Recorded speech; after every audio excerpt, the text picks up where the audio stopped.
I'd like to welcome everybody to Dr. Versendal's Contact Reflex Analysis seminar. My name is Mark Anderson, and this seminar is being presented by Parker Chiropractic College of Texas. And so we'd like to thank all of the sponsors and the people who helped bring Dr. Versendal back to Omaha. I believe this is his fourth seminar in Omaha, and we've had some great experiences here, some very memorable moments over the years here in Omaha. Fortunately, they've been captured on video, and any of those past seminars are available from Kim Morris, the lady who is taping this seminar. But there really are some moments that we refer back to that have occurred in Omaha. Before I go into some words of introduction, let me just get a few details that you'll need to know out of the way. In your registration packet there, or your course packet, there's a few things you'll want to fill out. The course registration form and also the certificates relative to licensing renewal credits. And if you would please return those at the first break to the registration table. Elizabeth from Parker College in the blue dress, or just anyone really back there at the registration table, will take those from you. And these also relate to future postgraduate certification in CRA from Parker College. Additionally, 2 times, one in the morning and 1 time in the afternoon, someone will be passing around a sign-in sheet just for you to sign so that it shows you are in attendance during the morning and afternoon sessions. So if you can just, when you see that come your way, if you just sign it and pass it along, please. You know, it's always interesting to introduce Dr. Versendal and what's being taught here, because it's amazing how relative perceptions change. You know, back when I started with standard process back in the early 70s, 1972, the field of clinical nutrition, various techniques that utilized nutritional-oriented approaches were so fringe that you almost didn't know what to say to somebody when they asked you what you did. Or if you did tell them what you did, people would go, that's nice. The hell was that? And now I have the same thing, because if you're in a situation where somebody asks you, what do you do, what kind of work you're involved in, you almost want to not answer it again, because for the next half hour or the length of the air trip or the length of the cab ride, you're going to have your mind picked apart. People want so much information now about the relationship of nutrients and health in a very direct way. I have been at tables of formal dinners where people are going around and introducing themselves, and you know, where in the old days there would have been that inquisitive look or that dumb stare when you say, well, I'm involved with clinical nutrition and doctors. What the heck is that? And now the conversation immediately starts to revolve around what someone has just learned or what someone has just heard. And what I put on your tables, just to show you this, is you see this from last week's New York Times.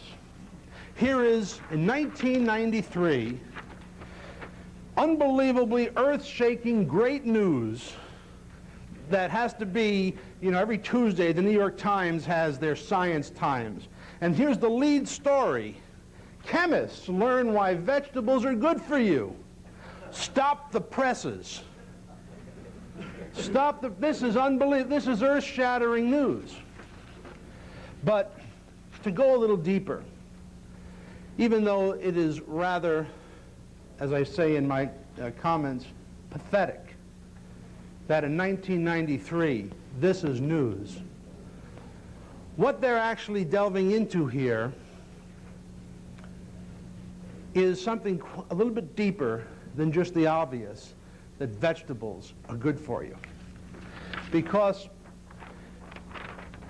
you notice I say chemists learn why vegetables are good for you. Well, it's because of chemists that people have never understood why vegetables are good for you. Because the chemist has always sought to isolate the single magic element that they thought was the only active ingredient. And once you identified it, you could synthesize it, patent the method, and then sell it for a profit. And that is what synthetic crystalline vitamins and nutrient supplements are. Once having done that, scientists would start to experiment with these synthetic crystalline factors and find out that they really didn't cure or prevent disease. And then so the whole field of nutrition was dismissed out of hand, because people were working with the elements that chemists would isolate from foods and not take the whole food into account. Not realize that there are biochemical wheels within wheels within wheels, that nutrients are indeed biological complexes, and that there's not just vitamins, just minerals, just enzymes, all functioning independently inside a food, but that there is a living whole with many other, as yet unidentified organic parts working together in the intricate design that performs a function. Well, they're beginning to find the function. But they're only finding the function as they look at the whole.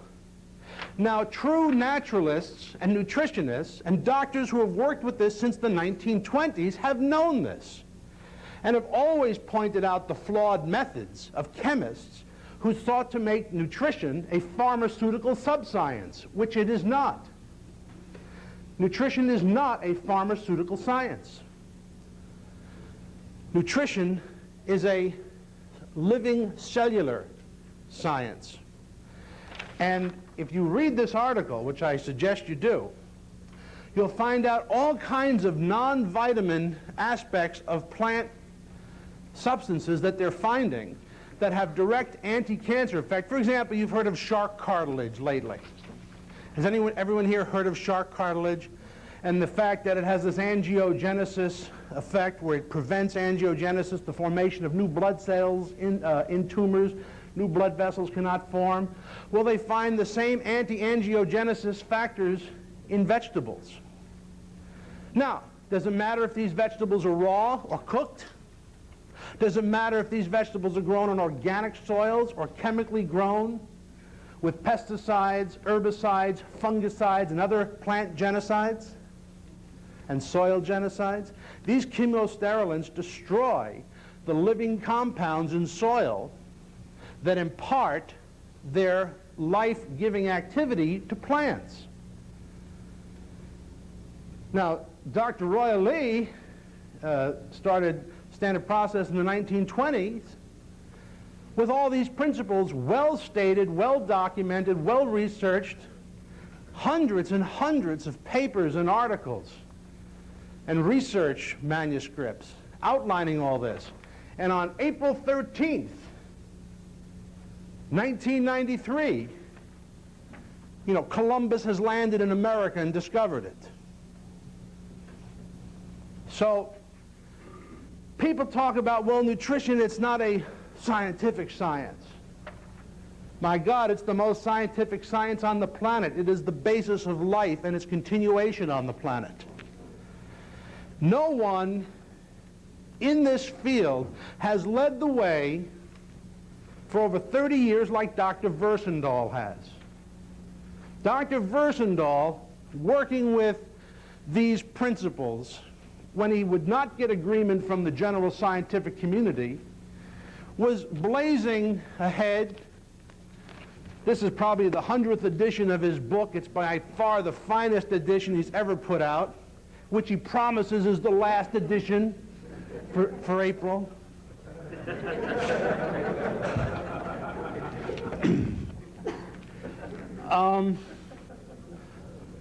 By the way, hold on to those early copies. The Smithsonian will be buying them up soon, I predict, at the rate changes are coming.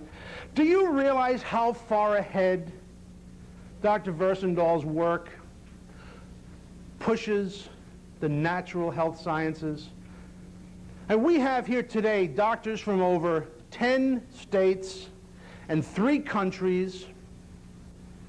And we have osteopaths in the room, medical doctors, dentists, chiropractors, naturopaths, and we even have a farmer here who is a soil scientist who is doing work for Standard Process to even enhance our soils.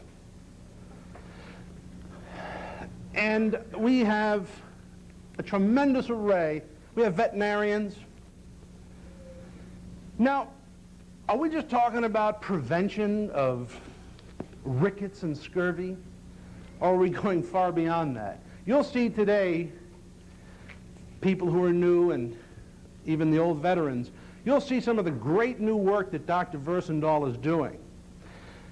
But you know, feel sorry for our brethren in the world who are still stuck in a paradigm that is so bankrupt of understanding that women, to prevent breast cancer in 1993, are having voluntary radical mastectomies so that they won't get cancer of the breast and die. These are perfectly healthy women with no signs of carcinogenic activity, removing their breasts because they have been convinced they're in a high-risk group. Back in the early 1940s, and actually late 1930s, there was a popular notion in medicine called focal infection. And they believed that arthritis was caused by infections hidden in the body, and that we couldn't identify where the infections were, but a lot of doctors felt that probably underneath the teeth was a good hiding place for infection. And so people who were terrified of maybe their family had a lot of arthritis in it, perfectly healthy people went voluntarily to Mass General in Boston, and in one of the most innovative, latest breakthroughs in health and prevention, all their healthy teeth were just yanked out so that the undersides of the teeth could be sterilized to prevent focal infection from later causing arthritis. This is science. People call nutrition fringe, radical.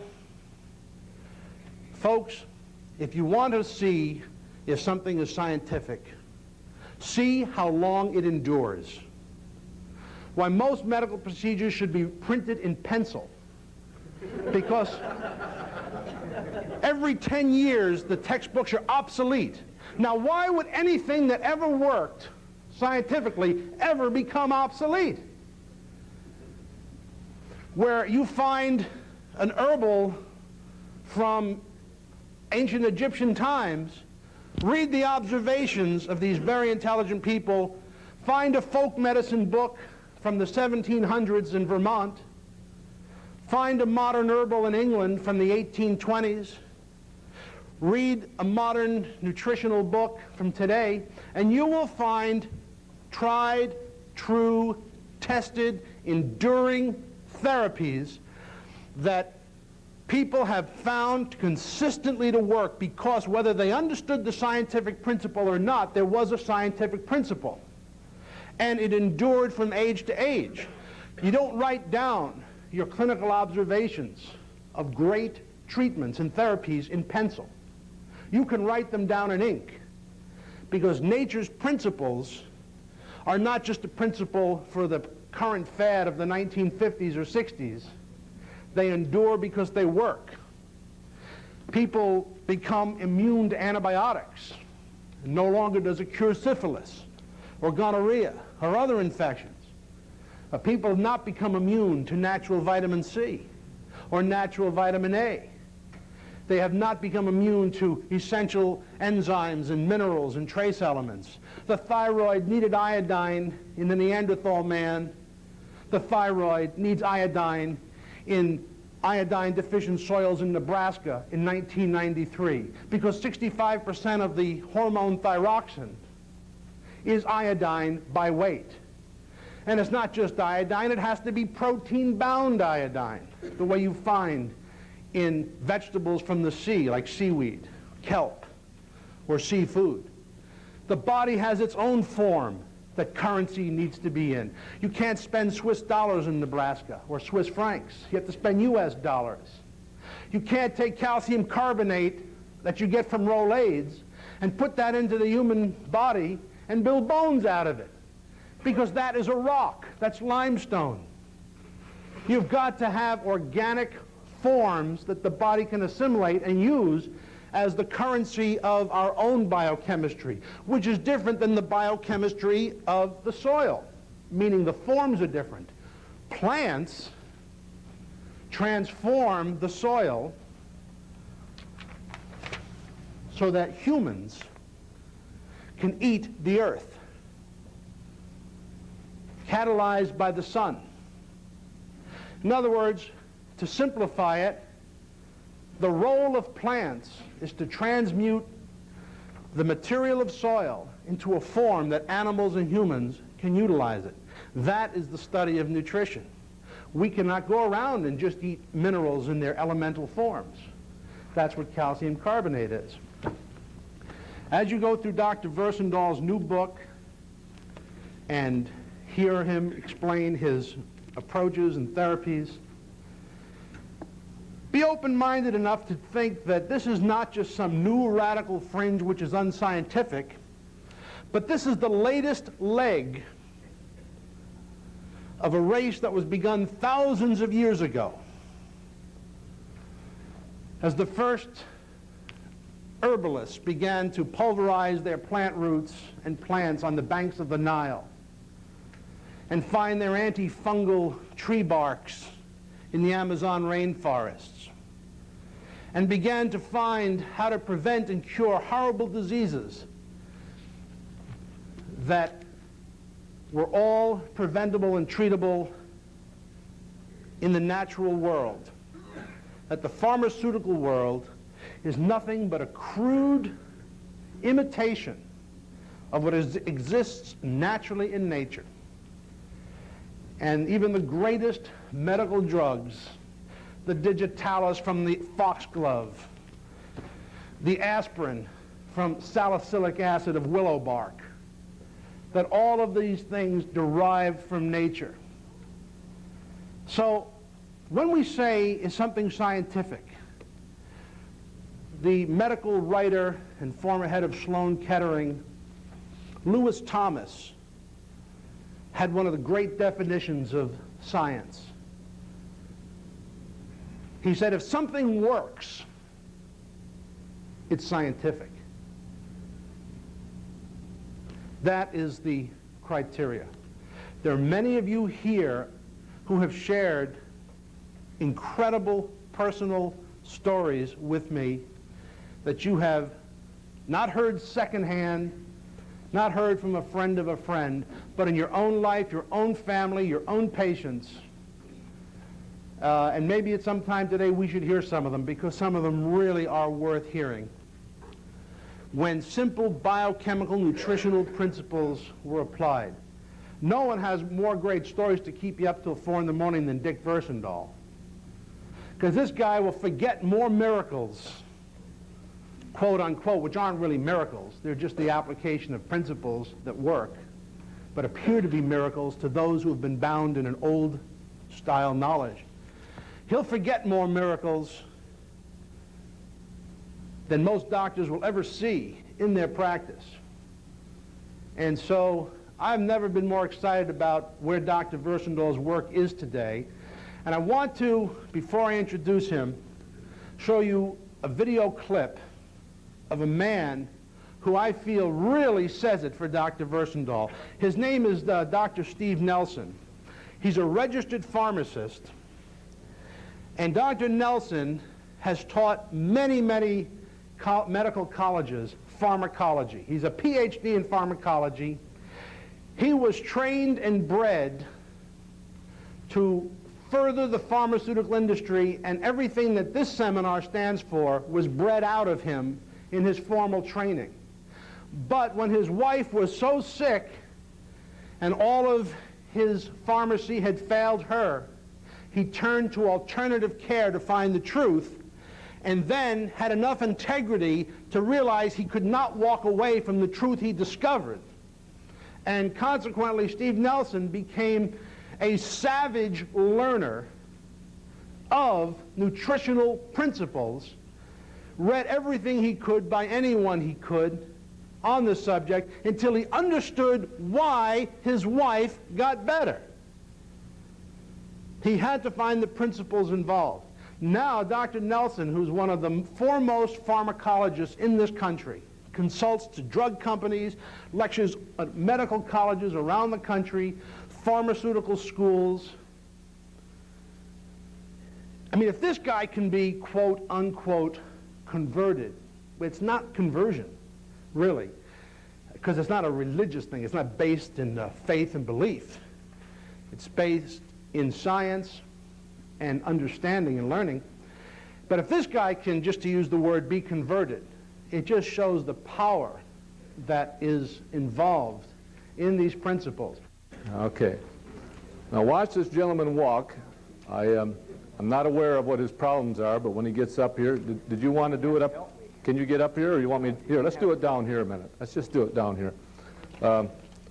Just face the camera if you can, and tell these people what your problem is. I'm a diabetic. I've been a diabetic for about 26 years. I have diabetic neuropathy, plus low blood sugars has caused me to have spinal cord damage. And I can't lift my legs, my knees hurt all the time, my back hurts all the time, and I'm really kind of, I was working a year ago, and the last 6 weeks I really went downhill. I didn't use this up until the other day. How old are you? I'm 20 what? 49 years old. Yeah, 20, yeah. I'll be 50 on Christmas. All right. Now, you would like to walk again, right? Yes, That's what you're telling me? Yeah. Okay, let's see what we can find. Now, while you're hanging on to that walker there, I would like for you to raise your left arm for me. Left arm. Hold it way up if you can. Way up. Okay. Is that all the strength you've got? I'll use my pinky here once. Hold it up tight. Not much strength, right? Now this side. Hold your arm up tight. That's worse yet, isn't it? Huh? Okay. Now, at this point in time, we can't use his arm, so we'll use his hand. Now, just pinch my hand. Now, let's just check his brain. Now, don't pinch me real hard, because then it doesn't work. It has to be just flaccid, but enough strength there that I can't open it up. Pinch. A little bit harder. There you go. Now, there's master brain, and his hand is strong. See? Here's salt reflex. Here's what? Crown reflex, and here's Parkinson's reflex. Here's pituitary, and then the last one is what? Pineal. Look at here. Look at here. Now, remember this morning, you got to touch the axis on these people? See how sore that is right there? See? Now, all we have to do is either rub down on here or rub up on the, put your head forward, rub up on the brain stem right here. You're rubbing up on the brain stem. See? Now hold your arm up tight. Way up. See it jump? Now, what's wrong with him? This man has a brainstem injury, and I find 50% of all my Lou Gehrig's and MS and MD patients and people with palsies have a brainstem injury, and nobody knows it. And so they don't know how to correct it or turn it around. Now, the real bad MS and MD and Lou Gehrig's is when the Parkinson's reflex blows out. Then you got to do what the book says. It's a long list of nutrition. It's very difficult. It takes very long to help them, but you can help them. But this type is so easy and so quick and so fast. 3-4 months down the line of treating this, you feel the difference. You feel your muscles getting stronger because the brainstem is suddenly getting healthier and electrical energy is going down. That can be helped. Yeah. So I'm going to stimulate this real hard. Now, if your body is healthy and happy and electrical, now just pick that thing up and see if you can walk. See if you can walk. See there? See, people? Okay. Now, that's going to get better and better and better all the time because he had a brainstem injury. Now, this guy had to have a whiplash, had to have a fall or an auto accident or something that did it. Sometimes infection will do it. It will get in there and injure that, see? So you have to treat it as a brainstem injury. There's 3 different nutritions, the niacinamide B6, 12 a day, 10 folic acid, B12, 10 a day, and 3 ribonucleic acid a day. Those 3 nutritions repair the brainstem and get it well again. And so you're all done. Now you can go back home. How far did you come to get down here? We come from Norfolk, Nebraska, How far is that? about 130 miles or so. Okay, good. Thank you for coming. Now, this young boy here. Watch this little young boy here, walking like a little old man, just like he's 80 or 90 years old. Or are you 80 or 90? Huh? Okay, you ever see a kid that young walk with a cane? Huh? It's unbelievable what you'll see people. People come in my office every day in comas, in stretchers, in wheelchairs, in walkers, in canes, all kinds of ways. Can you get up here? Is it possible? Okay, now you tell these people what you got, approximately how long you've had it, where you're hurting. Well, for about 4 months, I've had stomach nausea and pains in my chest and headache and weakness, and I get chills all the time, and that's... Okay, now let's ask his body what he's got. Now, can you hold your arm up tight for me? Hold it up real tight. Hey, he's strong there. Now, here we go. Hold your arm up tight. Look at the camera and hold your arm up tight. Here we go. Right allergy, left allergy, metabolic, yeast, virus, heart. This guy has congestive heart. His heart is failing. His heart is so weak that he walks like a little old man, because this is exactly the way the heart feels. I want you to see something here. All I have to do is go below the sternum and put my finger there, and you'll have terrible pain. It's painful, isn't it? Now, all you have to do is stimulate the heart real hard. Give him electricity like I did to that fellow there. Give his heart electricity, and then go down there and push. What happened? It's gone, isn't it? So why has he got a stomach ache? Because all the blood that the heart is supposed to have up here is in the stomach. And that's the next thing to a heart attack. See? So this kid is fighting whether his heart's going to quit or give out or keep going, but he's got a stomach ache because his heart is that weak. And so all he has to do is get on 12 Cardio Plus a day and 6 E2 a day, and 12 weeks from now you'll be a normal kid. Everything will be back to normal. Your stomach ache will be gone, your heart will be strong, but even then you should take 3 or 4 a day the rest of your life so it never comes back. Now let's find out if this is genetic. What 2 things do I have to check to make sure that it isn't genetic? Thyroid, T4, and adrenal. Okay, here we go. T1, T4, and adrenal. So what kind of heart has he got? Genetic. He's born with this heart. I had a father come into my office not too long ago who had a grandson, 7 years of age, that dropped dead in the schoolroom because of a genetic heart. Doctors didn't know it until they did an autopsy on him that he had a genetic heart. The heart was too small, and the kid finally outgrew his heart, and he died in the classroom. Yes, you can be a heart doctor. You can treat hearts that other doctors don't even know how to treat, because 50% of all hearts have to be 50% weak before they even show any trouble at all of any kind. And so contact reflex analysis will pick up subclinical conditions that normally you cannot pick up on tests. Yes? Yes, I would give him the adult dose because he's a pretty good sized kid already, and not only that, we want to get him on top in a hurry. Thank you for coming, and that's your problem, okay?